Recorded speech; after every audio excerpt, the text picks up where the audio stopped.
So welcome to our apartment. We're in the middle of the renovation. It has taken a lot longer, as they tend to do. We were originally just going to make the second bedroom, which is like a half bedroom mezzanine, into a proper full bedroom.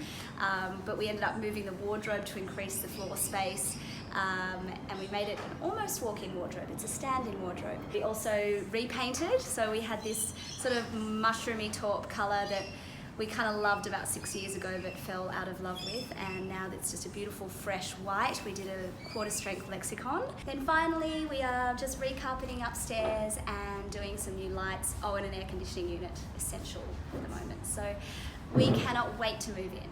So we're back. It's about 6 months later and we have finally finished our renovation. I'm here today shooting the house with the girls. I've got my friend Kristen who's styling the interiors, and we've got the team here making it all look beautiful, so it's not always like this. So since we saw you last, we've actually put in the plantation shutters at the top of the loft, so that's really made it into a space that feels partly open still, but you can actually close the shutters and really close it off and make it a bedroom. So we've got this great couch from James Lane. It's really great because it's slip cover, so you can remove them and wash them, which is essential with the kids. The rug is from Tribe. It's just beautiful woolen rug. It feels beautiful underfoot.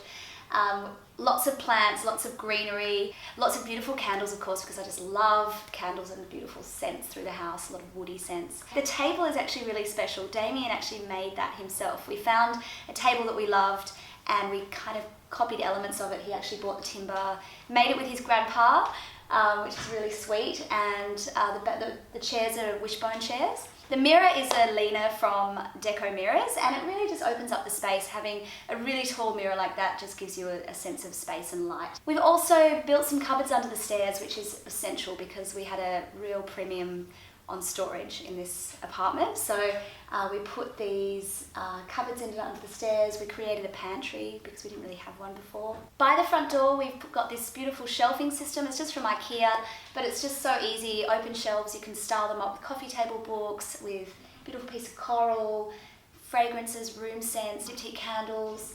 I just love that you can actually change it up as the seasons change and as your moods change. So also a great place to put your keys as you're running in and out of the door. At the end of the island bench in the kitchen, we created a little open bookshelf for beautiful cookbooks. That was a very cool idea of Damo's. They're actually towel rails from Bunnings that we put in there as just a little rail to keep everything in place. So yeah, really happy with how the reno turned out. It was pretty low maintenance and we really kept to a budget, which was great. Doing a lot of the stuff ourselves made a huge difference. And yeah, so I'm thrilled, and it's just a great place for the kids. It's really easy and low maintenance, easy to keep clean, and it's just the perfect place to call home.